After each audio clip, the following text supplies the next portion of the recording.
Me conta, por que será que muita gente tem dificuldade em planejar? O que vocês acham? Ou por que será que muita gente que planeja não realiza ou não tem sucesso na sua realização? Olha só, gente, o que está por trás do não planejar, né? Quando eu falo quais são os processos emocionais por detrás desse não planejar, será que isso também pode ter uma relação com a nossa menina ferida, com a nossa infância? Mas será que essa questão do planejar e executar e não conseguir ter sucesso muitas vezes, ou de não conseguir planejar, pode estar preso algo lá numa ferida emocional da nossa infância? O que vocês acham? O que está por detrás do não planejar? Então, eu preciso contar uma pequena história aqui para vocês. Eu sempre fui uma pessoa, uma criança que amava papel. Na minha época de infância, não tinha WhatsApp, não tinha Instagram, a gente trocava cartas. Não, não era a época dos dinossauros, gente, é um pouquinho mais para frente que os dinossauros. Um pouquinho mais para frente. Se você imaginou que era essa época, não é. Na minha época, a gente trocava cartas. E eu adorava diário. Eu escrevi diário durante uns 8 anos da minha vida, né? Papel, lápis de cor, canetinha, ainda tem um monte, né? Então, eu sempre fui, isso eu ainda sou, gente, a louca dos cadernos, tá? Dos diários, né? Eu já era uma menina que planejava e eu não sabia. Aconteceram duas situações na minha vida que me marcaram muito, muito. Eu, a menina dos caderninhos, né, a menina dos planejamentos, né, que hoje, como adulta, muitas vezes me pego tendo dificuldade de planejar, tá? Sendo uma educadora também, além da minha formação em psicologia, eu tenho uma formação em pedagogia e em artes, tá? Houve um momento na minha infância, eu era muito nova, eu tinha 9 anos, que os meus pais tinham um pouquinho mais, foi dos 9 aos 13 que eu passei por isso, né? Meus pais se separaram. Isso não se concretizou depois, mas os meus pais ficaram meio ano separados. E naquele momento, muitas coisas que estavam planejadas para acontecer na nossa vida, nós éramos, né, em 3, e estava chegando meu quarto irmão, né, que é o menor. Não estou julgando meus pais aqui, tá bom, gente? Em hipótese alguma. A vida dos meus pais é a vida dos meus pais. Estou falando da Soraya aqui. O objeto não são os meus pais. Mas só para contextualizar da onde vem essa minha dificuldade hoje para planejar, apesar de eu amar planejar, tá?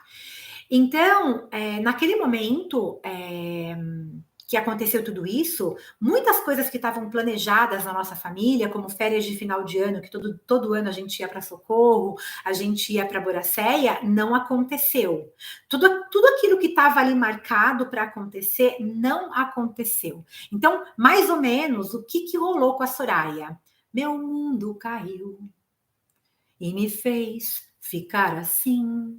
Você conseguiu e agora tem pena de mim. Meio que Maísa, né? Total Maísa. Alguém mais se identifica com a Maísa aqui, né? Porque literalmente naquele momento eu, uma menina, foi entre 9 e 13 anos, tipo, meu mundo acabou, né? Principalmente porque a minha responsabilidade de cuidar dos meus irmãos ficou muito maior, tá? Não é nenhum problema isso aqui, tá? Então, isso aí tudo bem, meus pais voltaram, eu voltei para os diários, meu mundo parou de cair tanto assim, né? Claro que depois eu descobri em terapia que meu mundo continuou caído lá, a Maísa entrou na minha vida e não quis sair mais, né? Eu quase que incorporei, né? Tive que cantar literalmente para subir, fazer muita dança circular, porque Maísa tomou posse de mim, né? Foi uma coisa bem, né, aquela vitimização, aquele lugar, mas assim, eu não identificava isso tudo, né? Aí depois, no meu primeiro casamento, porque eu casei 2 vezes, estou no terceiro, já fazem 20 anos, gente, tá? Depois, no meu primeiro casamento, que aconteceu quando eu tinha 18 anos, porque eu quis sair de casa, né? Porque eu achei que eu ia fazer muito melhor que os meus pais. Olha só que loucura. Sou consteladora também, gente. Falei disso já várias vezes, né? E eu fui mãe aos 20 anos e eu me separei. Mesmo não sendo uma separação traumática, se é que isso é possível, é traumático, né? Eu tinha, querendo ou não, né, 23 anos, um filho pequeno, mãe solo, e assim, tudo aquilo que eu tinha programado para aquele super casamento com o Gil, que é o pai do Jonas, que é meu filho de 34 anos, tipo assim, foi por água abaixo. O cara era músico, um cara super, que é meu amigão, aquilo, tipo, meu mundo caiu de novo, tipo, de novo, Maísa, Soraya, Maísa, né? Então, o que aconteceu? Eu falei, não vou mais me programar para nada, não vale a pena, eu vou ser livre, leve e solta na vida. Não que eu não seja, não quero mais fazer, me planejar, porque no fundo, nada mesmo dá certo. Uma vitimização, né? Parece que não é nada, mas isso virou o quê? Uma crença. Isso virou um padrão que eu tive que desprogramar para voltar a planejar, para acreditar que isso é bom. Então, haja o quê? Psicoterapia. Parece que não é nada, mas isso nos leva a olhar para o planejamento como algo que frustrante, algo que decepcionante, algo que não adianta o que eu faça, o meu mundo caiu, né? Então você só se frustra, né? Mesmo fazendo o tal do planejamento. Quantas pessoas estão deixando de ter uma vida extraordinária por causa de uma questão emocional que ficou lá na infância, que não foi resolvida? Então não faz um planejamento, ou deixa de montar uma empresa, um curso, ou deixa de viver um novo relacionamento, de morar numa nova cidade. Por quê? Medo da frustração. Ou seja, gente, um processo emocional que provavelmente está lá na tua infância, na tua adolescência, provavelmente te traz uma crença de que planejar é um caminho de fracasso, tá? Marca isso aí, tá bom? Ou seja, planejar nesse contexto que eu coloquei até agora, né? E com essa frustração e essa história que eu tô contando para vocês, traz de alguma maneira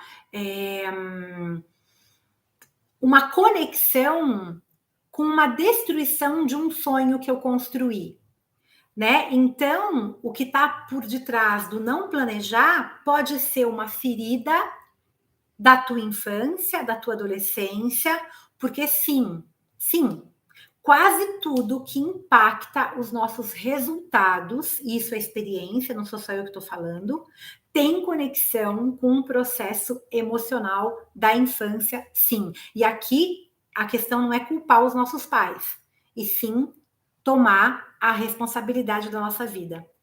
Mas algo que aconteceu ali, né? E essa sensação do planejamento carrega com ela uma frustração. E pode ser que você nem se lembre do que aconteceu. Então, é a hora de você começar a deixar esse corpo sentir, tá? Quando a gente começa a fazer um processo de psicoterapia, né, é muito bonito, porque quando a gente começa a identificar, a gente já começa a resolver. Não é que é milagre, porque é um processo, mas a gente começa a resolver, né? E a nossa jornada existencial começa a ficar mais leve, tá? Porque a gente consegue acessar mais rápido a como trazer o bálsamo para aquilo. Então, geralmente, gente, isso é fato, quem não gosta de planejar, por trás tem um medo de se decepcionar.